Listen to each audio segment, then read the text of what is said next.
আসসালামু আলাইকুম ওয়া রাহমাতুল্লাহি ওয়া বারাকাতুহু। আলহামদুলিল্লাহি ওয়াহদাহু ওয়াসসালাতু ওয়াসসালামু আলা মান লা নাবিয়্যা বা'দাহু। প্রশংসা আল্লাহ সুবহানাহু ওয়া তাআলার জন্য, শান্তি অবতীর্ণ হোক মুহাম্মদ সাল্লাল্লাহু আলাইহি ওয়াসাল্লামের প্রতি। সম্মানিত উপস্থিতি, আজকে প্রস্তাবিত নিবরাস মহিলা বিশ্ববিদ্যালয় প্রাঙ্গণে আমার সংক্ষিপ্ত বক্তব্যের বিষয়বস্তু ইসলামের সামগ্রিক বিজয় কিভাবে সম্ভব। বর্তমানে সমগ্র বাংলাদেশে ইসলামিক, নন ইসলামিক, সালাফি, আহলে হাদিস, হানাফি সকল ঘরানায় একটি আলোচিত ইস্যু হচ্ছে ইসলামের যে বিজয়, সামগ্রিক বিজয় বা রাষ্ট্রীয় বিজয় বা রাজনৈতিক বিজয়, এটি আসলে কিভাবে সম্ভব।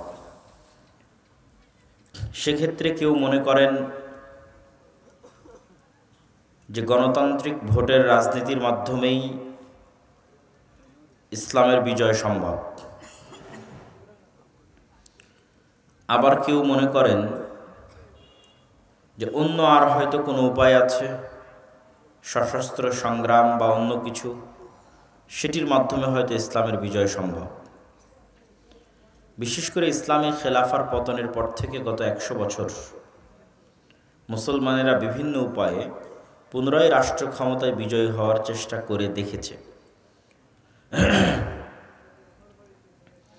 তো আসলে পবিত্র কোরআন এবং সহিহ হাদিসের আলোকে অথবা যুক্তিতর্ক, চিন্তা, ভাবনা, জ্ঞান, গবেষণার আলোকে কোনটি উত্তম হওয়া উচিত,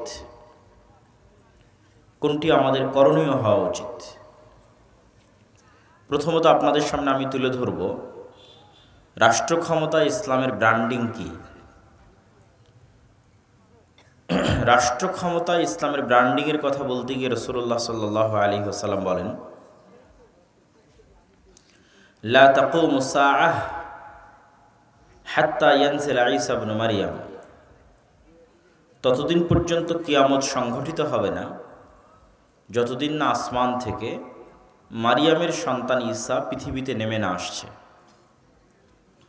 আর মারিয়াম আলাইহিস সালাতু ওয়াস সালামের সন্তান ঈসা আলাইহিস সালাতু ওয়াস সালাম যেদিন পৃথিবীতে নেমে আসবেন, সেই দিন তিনি কি করবেন তার বর্ণনা আল্লাহর নবী দিয়েছেন। সেই দিন তিনি হাকামান মুকসিতা, সমগ্র পৃথিবীতে ন্যায় বিচার প্রতিষ্ঠাকারী শাসক হিসেবে আবির্ভূত হবেন। তো এই একটা বাক্য রাষ্ট্র ক্ষমতা ইসলামের ব্র্যান্ডিং। আল্লাহর নবী চাইলে এটাও বলতে পারতেন যে সেই দিন ঈসা আলাইহিস সালাতু ওয়াস সালাম সকল মানুষকে সালাত আদায় করতে বাধ্য করবেন। এটাও বলতে পারতেন সকল নারীকে পর্দা করতে বাধ্য করবেন। কিন্তু এগুলোকে তিনি ব্র্যান্ডিং বানাননি, এগুলোও করবেন। ব্র্যান্ডিং কি এটাও আপনারা তো বুঝেন, তাও বলি। যেমন মোটর সাইকেল সবগুলোই তো চলবে, কিন্তু এক এক কোম্পানির মোটর সাইকেলের এক একটা ব্র্যান্ডিং।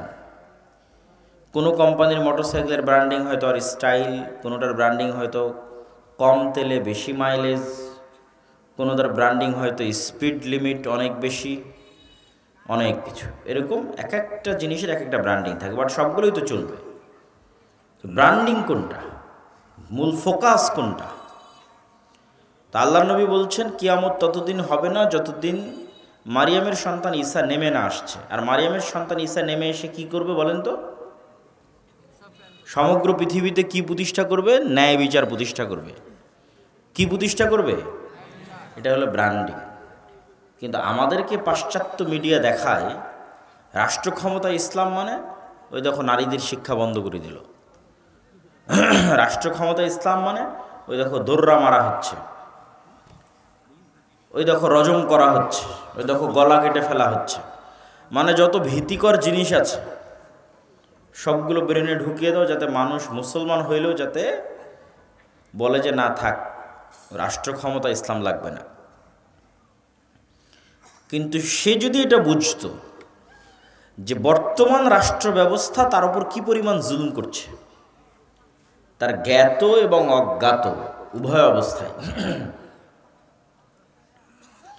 এই যে জিনিসপত্রের দ্রব্যমূল্যের দাম বৃদ্ধি, এটি কি জুলম নয়? আপনাদের কাছে এটা জুলম মনে হয় না? জুলম মনে হয় না? এটা জুলম। দিন যত যাচ্ছে দাম বাড়তেই আছে। তাহলে এটা হচ্ছে চলমান অর্থনৈতিক সিস্টেম আপনার উপর জুলম করতেছে, যার প্রভাব সরাসরি আপনার পকেটে গিয়ে পড়তেছে। জনগণের সম্পদ লুট করে বাইরে নিয়ে যাওয়া হয়েছে, অতিরিক্ত পরিমাণ ঋণের বোঝা মানুষের উপর চাপিয়ে দেওয়া হয়েছে। যে খরচ আপনি করেননি, যেই টাকা আপনি ব্যয়ই করেননি, ওই টাকা পরিশোধের জন্য আপনাকে কর দিতে হবে। ওই টাকা এমপি, মন্ত্রী, মিনিস্টাররা সব নিয়ে চলে গেছে দুবাই, আমেরিকা, লন্ডন, বিভিন্ন প্রজেক্টের নামে। আর সেই টাকা পরিশোধ করবেন সুদ সহ, আপনার পকেট থেকে পরিশোধ করা হবে, কিন্তু সরাসরি আপনার পকেট থেকে নেওয়া হবে না। কিভাবে নেওয়া হবে? ইনফ্লেশনের মাধ্যমে, মূল্যস্ফীতির মাধ্যমে জিনিসপাতির দাম বাড়বে। তো আসলে জিনিসপাতির দাম বাড়তেছে না, বরং আপনার পকেট থেকে টাকা কমে যাচ্ছে, টাকার মানটা কমে যাচ্ছে। আগে 100 টাকা দিয়ে যেটা কিনতে পারতেন, এখন সেটা 150 টাকা দিয়েও কিনতে পারতেছেন না। তথা অটোমেটিক 50 টাকা আপনার পকেট থেকে নাই হয়ে গেছে। তো এই যে চলমান সিস্টেমের যে জুলম, এরকম আরো অসংখ্য জুলম আছে। একজন নাগরিক জানেই না তার কি কি অধিকার সে রাষ্ট্রের কাছে পেতে পারে, সে জানেই না। তো এই সকল জুলমগুলো দূর হবে এবং সকল মানুষ ন্যায় বিচার পাবে, সকল মানুষ জাস্টিস পাবে। এটা একমাত্র কে দিতে পারবে? ইসলাম। কে দিতে পারবে? ইসলাম।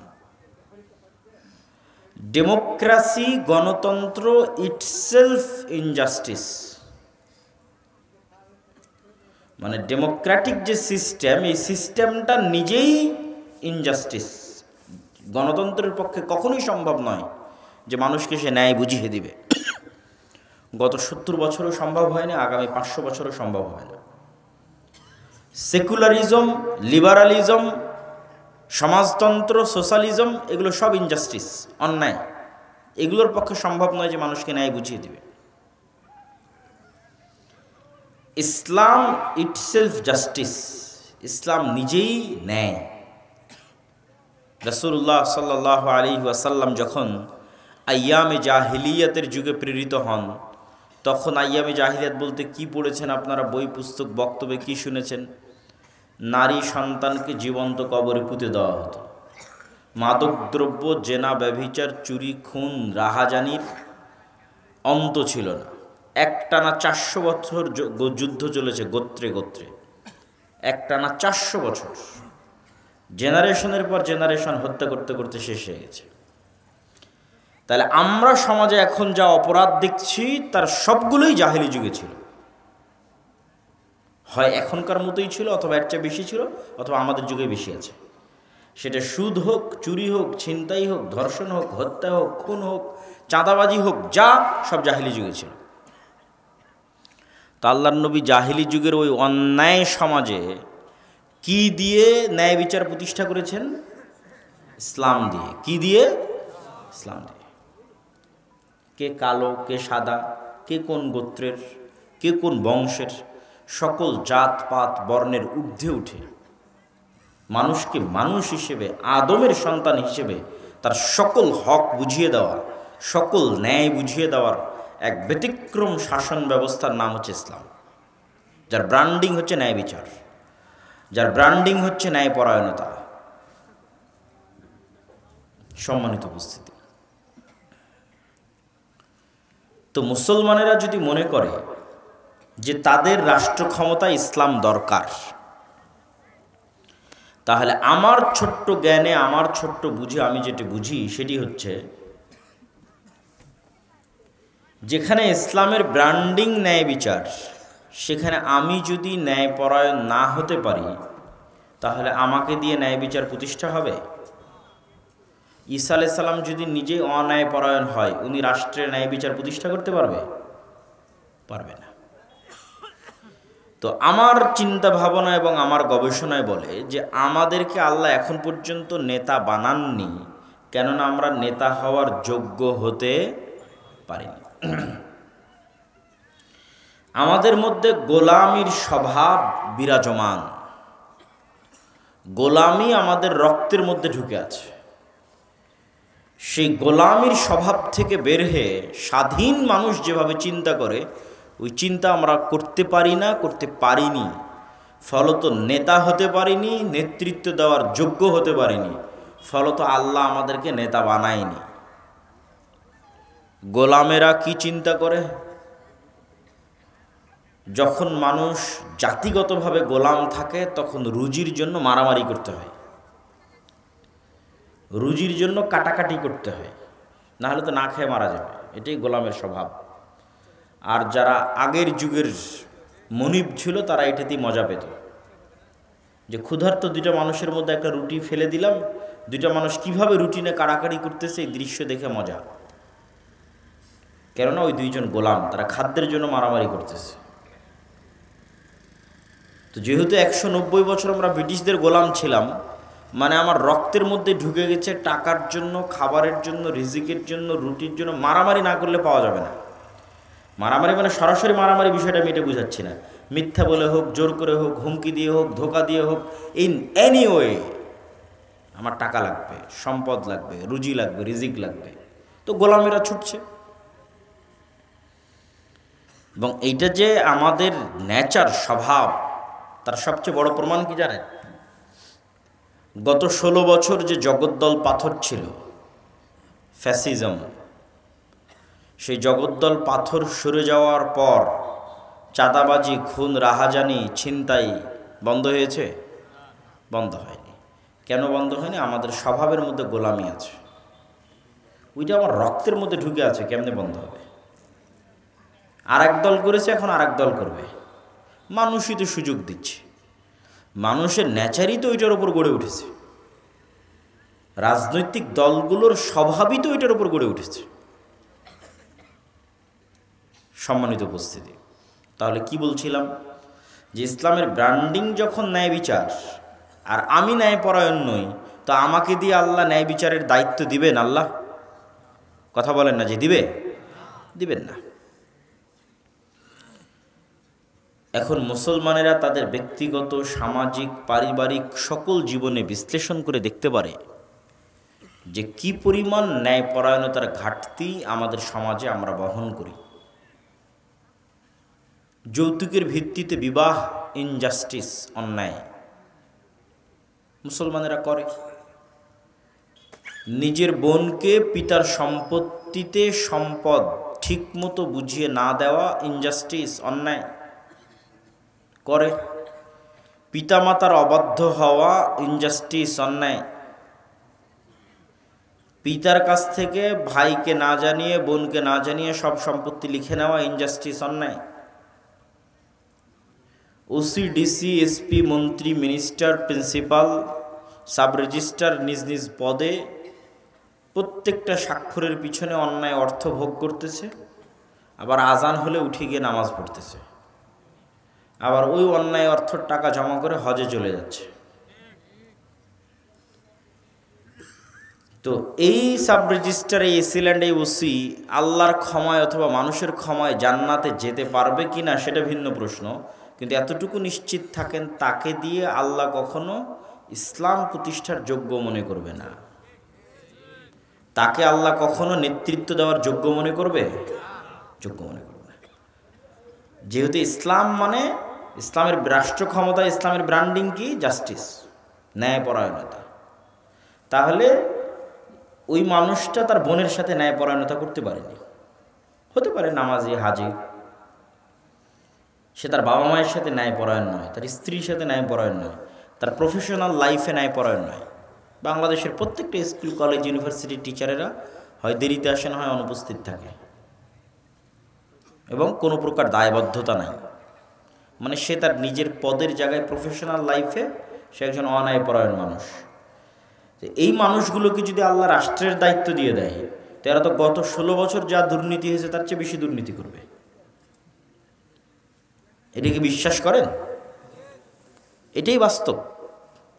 তো ফলত তাদেরকে আল্লাহ সুবহানাহু ওয়া তাআলা ইসলামের নামে রাষ্ট্র ক্ষমতায় যাবে এটার যোগ্য মনে করেন না। আর এটার যোগ্য মুসলমানেরা এখনো হতেও পারেনি। নেতা হতে হলে সেলফ রেসপেক্ট লাগে, আত্মমর্যাদা লাগে। আত্মমর্যাদা সম্পন্ন ব্যক্তি কখনো মিথ্যা বলতে পারে না। আর ডেমোক্রেসির, গণতন্ত্রের কালচারই হচ্ছে মিথ্যা বলতে হবে। মিথ্যা না বললে গণতান্ত্রিক রাজনীতি হয়ই না, হবেও না। আবু সুফিয়ান রাদিয়াল্লাহু তাআলা আনহু তার কাফের অবস্থায় তার চিরশত্রু যাকে তিনি হত্যা করতে চান, মুহাম্মদ সাল্লাল্লাহু আলাইহি ওয়াসাল্লাম সম্পর্কে মিথ্যা বলেননি। কেন বলেননি? এটা তার সেলফ রেসপেক্ট, আত্মমর্যাদা। He is a leader, by born, by default leader, জন্মগত নেতা। হতে পারে কাফের, হতে পারে মুশরিক, কিন্তু নেতা জন্মগত। তো নেতা কেমনে মিথ্যা বলে? নেতা মিথ্যা কিভাবে বলতে পারে? তার আত্মমর্যাদা, আত্মসম্মানের সাথে এটা সাংঘর্ষিক। সে আরেকজনকে হত্যা করে ফেলতে পারে যুদ্ধের মাঠে তার পৌরুষত্ব এবং সাহসিকতার কারণে, বাট মিথ্যা বলতে পারে না।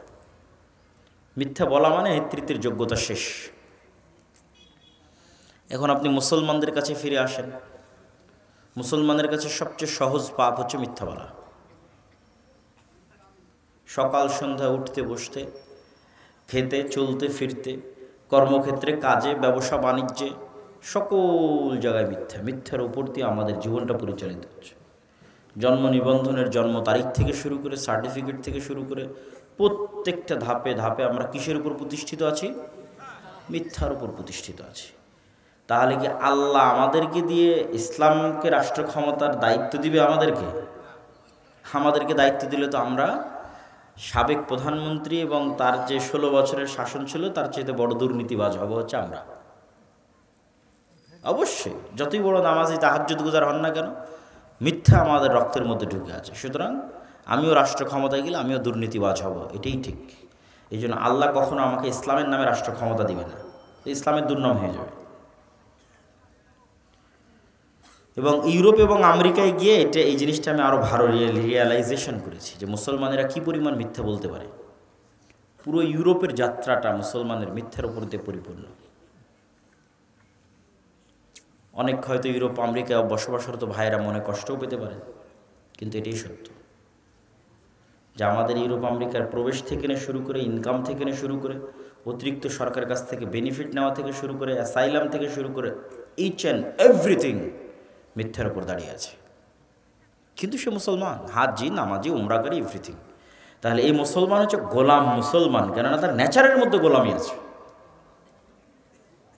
সুতরাং তার দ্বারা নেতৃত্ব হবে না, স্বাধীনতা হবে না। এখনই আপনি চোখের সামনে দেখতে পাচ্ছেন গত 16 বছর একদল চাঁদাবাজি করলো, এখন আর এক দল করতেছে। কেন? নেচারের মধ্যে গোলামি আছে, রক্তের মধ্যে গোলামি আছে। তাহলে যতক্ষণ আমরা নিজেরা নিজের থেকে সংশোধন না হচ্ছি, ততক্ষণ আল্লাহ আমাদের সংশোধন করে দিবে? এটা কোরআনের আয়াত। আল্লাহ সুবহানাহু ওয়া তাআলা ততক্ষণ পর্যন্ত এই কওমকে পরিবর্তন করেন না যতক্ষণ না তারা নিজেরা সংশোধিত না হয়। তাহলে আপনি যদি বলেন রাষ্ট্র ক্ষমতা ইসলাম লাগবে, তো যতই উমুকের চরিত্র ফুলের মতো পবিত্র বলেন, যতই স্লোগান দেন, যতই ভোট করেন, ওই ইসলামী দলের মধ্যেই তো ন্যায় নাই। কিসের রাষ্ট্র ক্ষমতা ইসলাম প্রতিষ্ঠা করবে? তো বলেন এত বড় কথা কেমনি বললেন? জি, আপনি যান, পরীক্ষা করেন যে আমির ওই কর্মীকেই পদ দিয়ে রেখেছে যে বেশি চামচামি করেছে, আর যেই কর্মী বেশি কাজ করেছে ওকে বের করে দিয়েছে। তাহলে আমির কি তার দলে ন্যায় প্রতিষ্ঠা করতে পারলো? কথা বলেন না যে তার দলে ন্যায় প্রতিষ্ঠা করতে পারলো? তাহলে সে রাষ্ট্রের ন্যায় প্রতিষ্ঠার যোগ্য না অযোগ্য? অযোগ্য। শেষ। তো কিসের ভোট দিবেন, কিসের রাজনীতি করবেন, আর কিসের গণতন্ত্র করবেন, কিসের মুখের ফুলের মতো পবিত্র? আপনি তো মূল বেসিক যে শর্ত সেটাই পূরণ করতে পারেননি রাষ্ট্রে ইসলাম প্রতিষ্ঠা করার জন্য। কেন? রাষ্ট্রে ইসলামের ব্র্যান্ডিং নাই, পরায়ণতা। ওইটার চর্চা যতক্ষণ আমাদের ব্যক্তিগত, সমাজ, ফ্যামিলি এই জায়গাগুলোতে না হওয়া শুরু হবে, ততক্ষণ আমরা নেতা হওয়া শুরু হতে পারবো না। মুসলমানেরা নিজে থেকে নেতা হওয়া শুরু হতে পারবে না। মুসলমানেরা নেতা হওয়া শুরু হবে যেই দিন থেকে সত্য বলতে পারবে, ন্যায়পরায়ণ হতে পারবে, ওই দিন থেকে নেতা হওয়া শুরু, স্টার্ট। সে স্ত্রীর প্রতি ন্যায়পরায়ণ, পিতামাতার প্রতি ন্যায়পরায়ণ, বোনের প্রতি ন্যায়পরায়ণ, মানে ফ্যামিলিতে নাও হি ইজ এ লিডার। এখন সে নেতা, সে সত্য বলে, আল্লাহর দৃষ্টিতে সে একজন যোগ্য নেতা। ধীরে ধীরে সে তার প্রফেশনাল লাইফে যাবে, তার সমাজে যাবে, আরেকটু উপরে উঠবে। চোখের সামনে যেখানে অন্যায় হবে, ইনজাস্টিস হবে, বাধা দিবে, মিথ্যা হবে, বাধা দিবে, ধীরে ধীরে নেতা হবে। যখন একবার সে নেতৃত্বের যোগ্যতার পরীক্ষায় আল্লাহ সুবহানাহু ওয়া তাআলার কাছে পাশ হয়ে যাবে, তখন আল্লাহ সুবহানাহু ওয়া তাআলা কীভাবে তাকে রাষ্ট্রের নেতৃত্বের দরজা খুলে দিবেন, রাষ্ট্রের নেতৃত্বের দরজা তার জন্য উন্মুক্ত করে দিবেন, ও নিজেও বুঝতে পারবে না। কিন্তু ওই নেতৃত্ব নেওয়ার যোগ্য হতে হবে। আর ওই যোগ্যতার মূল যাত্রাটা শুরু হবে সত্য বলা, ন্যায়পরায়ণ হওয়া, যার পৃথিবীর সকল নবীর বৈশিষ্ট্য। কেননা পৃথিবীর সকল নবী নেতা, লিডার। ইব্রাহিম আলাইহিস সালাতু ওয়াস সালাম, মুসা আলাইহিস সালাতু ওয়াস সালাম, মুহাম্মদ সাল্লাল্লাহু আলাইহি ওয়াসাল্লাম সবাই লিডার, ইউসুফ আলাইহিস সালাতু ওয়াস সালাম সবাই লিডার, দাউদ, সুলাইমান। রাষ্ট্রের ক্ষমতা পান অথবা না পান, কিন্তু লিডার। নেতৃত্ব দেওয়ার যোগ্যতা আছে। নেতৃত্ব দেওয়ার যোগ্যতার জন্য সত্যবাদিতা, ন্যায়পরায়ণতা, আমানতদারিতা লাগবেই।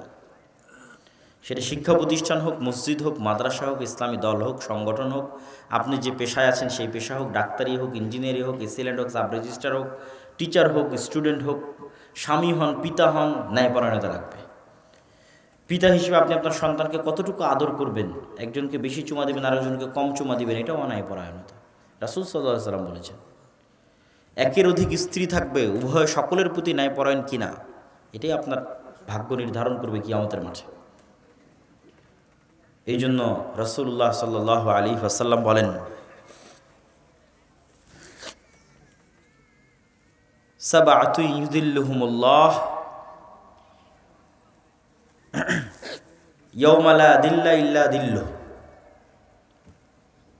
7 শ্রেণীর মানুষকে আল্লাহ সুবহানাহু ওয়া তাআলা বিশেষ ছায়া দিবেন কিয়ামতের মাঠে।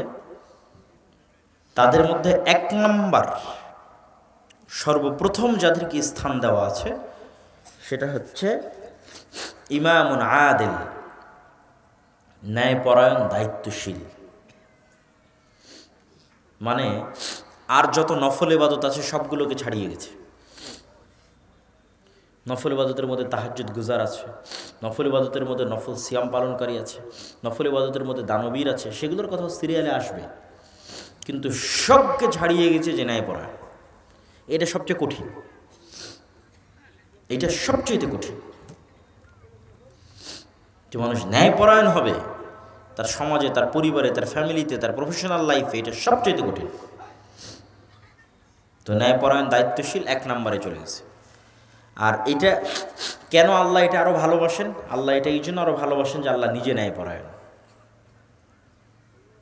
আল্লাহ সুবহানাহু ওয়া তাআলা কি বান্দার উপর জুলুম করে?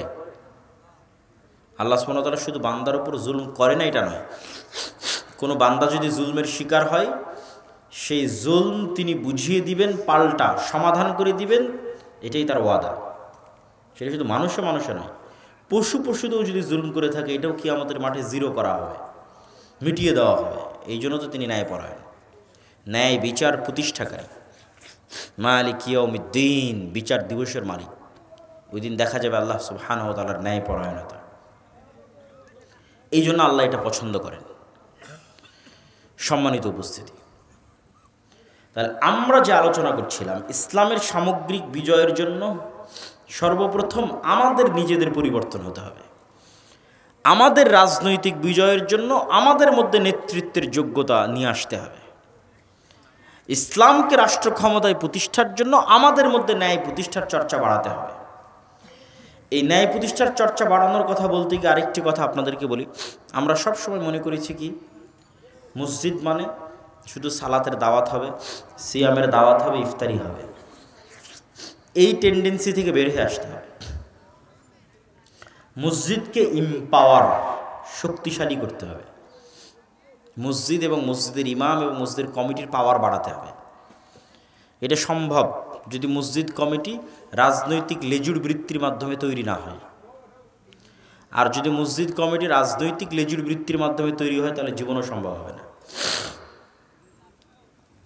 তাহলে মসজিদের পাওয়ার কিভাবে বাড়বে? মসজিদ অন্তত তার এরিয়ায়, তার গ্রামে, তার এলাকায় অসংখ্য অন্যায় কাজে বাধা দিতে পারে, তার সক্ষমতা অনুযায়ী অসংখ্য অন্যায় কাজে বাধা দিতে পারে। ইমাম সাহেব এলাকার যুবকদের নিয়ে যদি একটা টিম করে শুধু সালাত, সিয়াম, হজ, জাকাতের দাওয়াত না দিয়ে বলে, আজকে থেকে আমাদের দাওয়াতে আর একটা জিনিস যুক্ত করে দিলাম, সেটা হচ্ছে এই এলাকায় কোনো চাঁদাবাজি চলবে না, এই এলাকাতে যৌতুকের ভিত্তিতে কোনো বিয়ে চলবে না,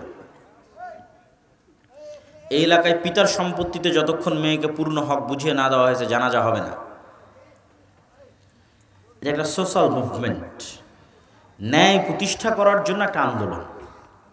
এটা মানুষকে নেতা বানিয়ে দেবে, লিডার হয়ে যাবে, মসজিদ লিডার হয়ে যাবে, একটা মেম্বারের চেয়ে শক্তিশালী হবে, একটা চেয়ারম্যানের চেয়ে শক্তিশালী হবে।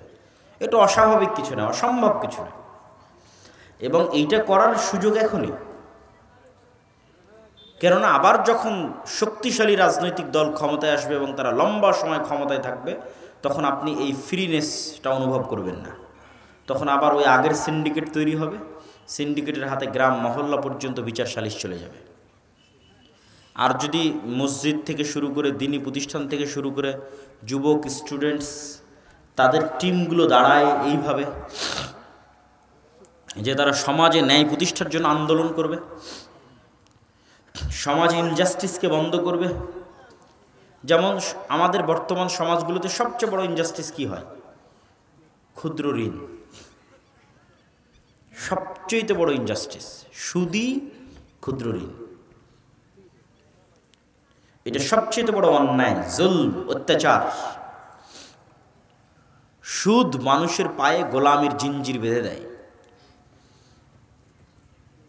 এবং শুধু মুসলমান নয়, হিন্দু, বৌদ্ধ, ইহুদি, খ্রিস্টান সকলের পায়ে গোলামির জিঞ্জির বেঁধে দেয় হচ্ছে সুদ।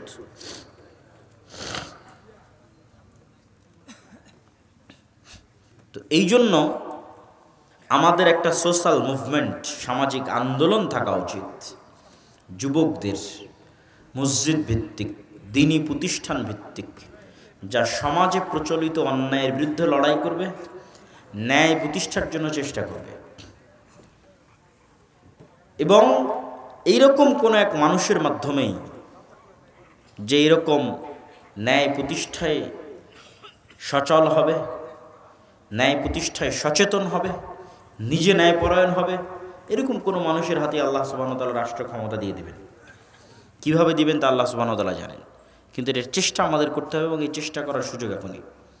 মসজিদের পাওয়ার বাড়াতে হবে, অন্যায়ের বিরুদ্ধে লড়তে হবে। অন্যায় মানে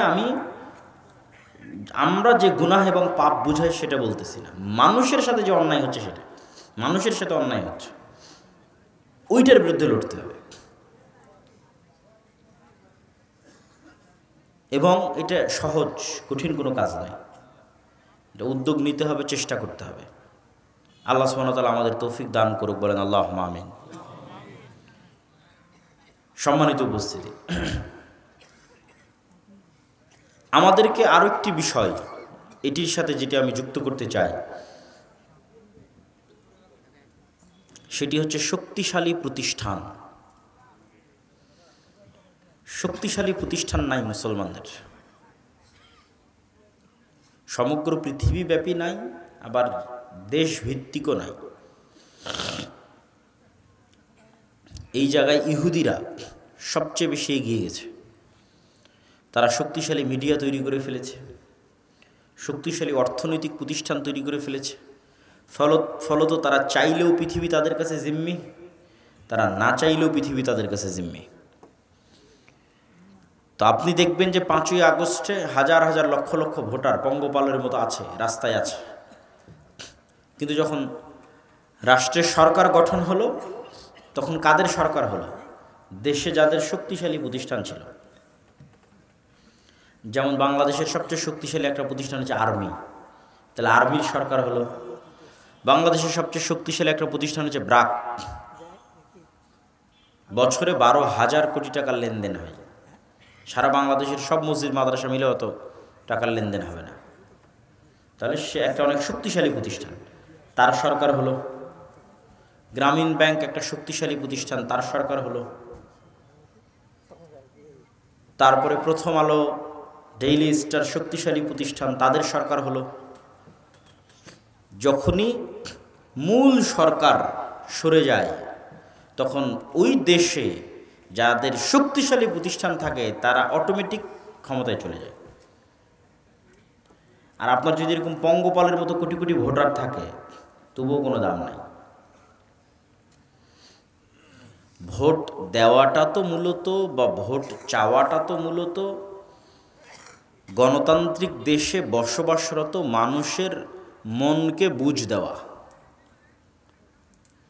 মানে আপনাকে বুঝ দেওয়া যে হ্যাঁ তুমি দেশের শাসক আছো, বাহ এই দেশ তুমি চালাচ্ছ, কিন্তু আসলে বাস্তবে আপনি কিছু না।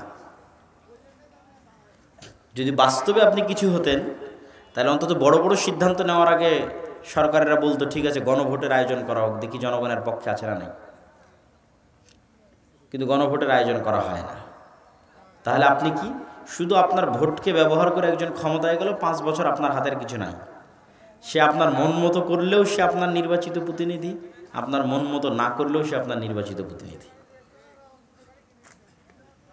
তো এর চাইতে বড় জুলমের সিস্টেম পৃথিবীতে আর নাই, এবং এর চেয়ে বড় ধোকার সিস্টেম পৃথিবীতে নাই। এইটা যত বড় ধোকার সিস্টেম, যত সহজে মানুষকে এখানে ধোকা দেওয়া যায়। তো এরকম পঙ্গপালের মতো ভোটার থেকে তো লাভ নাই। এবং আরও অনেক আলোচনা আছে এই বিষয়ে, স্টাডি করলে আরও অনেক পয়েন্ট তুলে ধরা যাবে। এবং ডেমোক্রেসি, গণতন্ত্র, সোশ্যালিজম সমাজতন্ত্র, সেকুলারিজম ধর্মনিরপেক্ষ মতবাদ, লিবারালিজম ব্যক্তি স্বাধীনতা, এই যে মতবাদগুলো আছে পৃথিবীতে, ন্যাশনালিজম জাতীয়তাবাদ, এগুলো কি আল্লাহর লেখা কোরআন না ওহী? এগুলো কি কোরআন না ওহী? কিছুই না। তো যদি কোরআনও না হয়, ওহীও না হয়, তো গণতন্ত্রের এই যে গড বানিয়ে রাখা হয়েছে এইটার দিকে আঙ্গুল তোলা যাবে না? যাবে না? যাবে না? যাবে। এটা কারো মতের পক্ষে যেতে পারে, কারো মতের পক্ষে নাও যেতে পারে, কিন্তু আঙ্গুল তোলা যাবে না, এটা তো অসম্ভব। এটা তো কোরআনও নয়, ওহীও নয়। সুতরাং ডেমোক্রেসি নিজেই ইটসেলফ যে একটা ইনজাস্টিস, এটা মানুষ আঙ্গুল উঠাইতে পারে, উঠাইতেই পারে। এটা নিয়ে গবেষণা স্টাডি হতেই পারে। সম্মানিত উপস্থিতি, মুসলমানেরা যতদিন মনে করবে যে তারা দুধের স্বাদ ঘোলেই মেটাবে, ততদিন এই ঝুলন্ত মূলার পিছনে ছুটতেই থাকবে। যেমন ইসলামিক ব্যাংকিংয়ের নামে দুধের স্বাদ ঘোলে মেটানো হচ্ছে, আর নিজের মনকে বুঝ দেওয়া হচ্ছে হ্যাঁ আমি ইসলামী অর্থনীতির সাথে সম্পৃক্ত আছি। ঠিক যতদিন মুসলমানেরা মনে করবে হ্যাঁ গণতন্ত্রের মাধ্যমে আমরা ইসলাম প্রতিষ্ঠা করে ফেলবো, তো এই ঝুলন্ত মূলার পেছনে ছুটতেই থাকবে আর দুধের স্বাদ ঘোলে মেটাতেই থাকবে। আর যেই দিন মনে করবে এখানে ফুল স্টপ দিয়ে দিলাম, ডাইরেক্ট ডেমোক্রেসির সিস্টেমকে আমি প্রশ্ন করব, ওই সিস্টেমের বিরুদ্ধে লড়াই করব, এতটুকু নিশ্চিত থাকেন অন্তত দুধের স্বাদ ঘোলে মেটানো যেহেতু বন্ধ হয়ে গেছে, তো একদম পিওর দুধের স্বাদের জন্য অন্তরে যেই তাড়াপ তৈরি হবে, অন্তরে যে আগ্রহ তৈরি হবে, যে চেষ্টা তৈরি হবে, ওই চেষ্টার ফলশ্রুতিতে একদিন না একদিন আপনি পিওর দুধের স্বাদ পেয়ে যাবেন ইনশাআল্লাহ। কিন্তু ওইটার জন্য ঈমান মজবুত হতে হবে, নিয়ত ঠিক থাকতে হবে, আর ওই যে যোগ্য হতে হবে, আল্লাহর দৃষ্টিতে নেতা হওয়ার যোগ্য হতে হবে। আল্লাহর দৃষ্টিতে তো আমরা নেতা হওয়ার যোগ্য হতে পারছি না। এবং এটি কোরআন এবং হাদিস দ্বারা প্রমাণিত। রাসূলুল্লাহ সাল্লাল্লাহু আলাইহি ওয়াসাল্লাম বলেন, 3টে বা 4টে গুণ যদি কারো মধ্যে থাকে, সে স্পষ্ট নির্ভেজাল খাঁটি মুনাফিক। কথা বললে মিথ্যা বলে, আমানতের খেয়ানত করে। তো আমানতের খেয়ানত কি? যাকে যে দায়িত্ব দেওয়া হয়েছে ওই দায়িত্ব অমান্য করাটাই আমানতের খেয়ানত। কোরআনে আল্লাহ বলেছেন, আল্লাহ তোমাদের আদেশ দিয়েছে আন তুআদ্দুল আমানাত ইলা আহলিহা, যাকে যে দায়িত্ব দেওয়া হয়েছে ওই দায়িত্ব যেন ঠিক মতো পালন করে, এটাই ন্যায়পরায়ণতা। তাহলে আমরা সবাই মুনাফিক মুসলিম হিসেবে লাইফ লিড করতেছি, জীবন চালাচ্ছি। যতই হাজি হই, উমরাকারী হই, নামাজি হই, আসলে আল্লাহর নবীর এই হাদিস অনুযায়ী আমরা মুনাফিক। কেন? হয় মিথ্যার উপর আছি, আর না হয় দায়িত্বের সাথে খেয়ানত করতেছি। যখনই মুনাফিকের দরজাটা বন্ধ হয়ে যাবে এবং আমি বাস্তব জীবনে সত্যবাদী, বাস্তব জীবনে ন্যায়পরায়ণ, তখন যে নামাজ, তখন যে সালাত, তখন যে সিয়াম, তখন যে হজ, তখন যে কোরআনের তেলাওয়াত, এর পাওয়ার ভিন্ন রকম, এর শক্তি ভিন্ন রকম। ওইটা তখন অটোমেটিক ক্ষমতার কেন্দ্রবিন্দু থেকে আঘাত করবে এবং ক্ষমতার কেন্দ্র কাঁপবে। যেমন আল্লামা ইকবাল বলেছেন, এই যুগের মুসলমানদের একজন ইব্রাহিম দরকার। इब्राहिम की ज़रूरत है, इस दौर के इब्राहिम की ज़रूरत है। এই যুগের ইব্রাহিমের প্রয়োজন, যারা আল্লাহর প্রতি আস্থা, অগাধ বিশ্বাস এত মজবুত হবে, ব্যক্তিগত, সমাজে, পরিবারে ন্যায়পরায়ণ এবং সত্যবাদী হবে, আল্লাহর বিধানের জন্য যে কোনো পরীক্ষা দিতে প্রস্তুত থাকবে, ক্ষমতার কেন্দ্রবিন্দুতে আঘাত করবে, এরকম একজন ইব্রাহিমের দরকার। সম্মানিত উপস্থিতি, আমি আমার বক্তব্য দীর্ঘায়িত করতে চাই না, আমি আমার বক্তব্য শেষ করে দিচ্ছি। আপনারা অবশ্যই মাসিক ইতিসাম যে প্রতি মাসে প্রকাশিত হয় সেটির সাথে সম্পৃক্ত থাকবেন। দাওয়া ইলাল্লাহর অধীনে যে মক্তবগুলো পরিচালিত হয় সেগুলোর সাথে সম্পৃক্ত থাকবেন এবং আমাদের আরও যত কার্যক্রমগুলো আছে সেই কার্যক্রমগুলোর সাথে সম্পৃক্ত থাকবেন। আল্লাহ সুবহানাহু ওয়া তাআলা আমাদের কবুল করুক। আল্লাহুম্মা আমিন। আসসালামু আলাইকুম ওয়া রাহমাতুল্লাহি ওয়া বারাকাতুহু।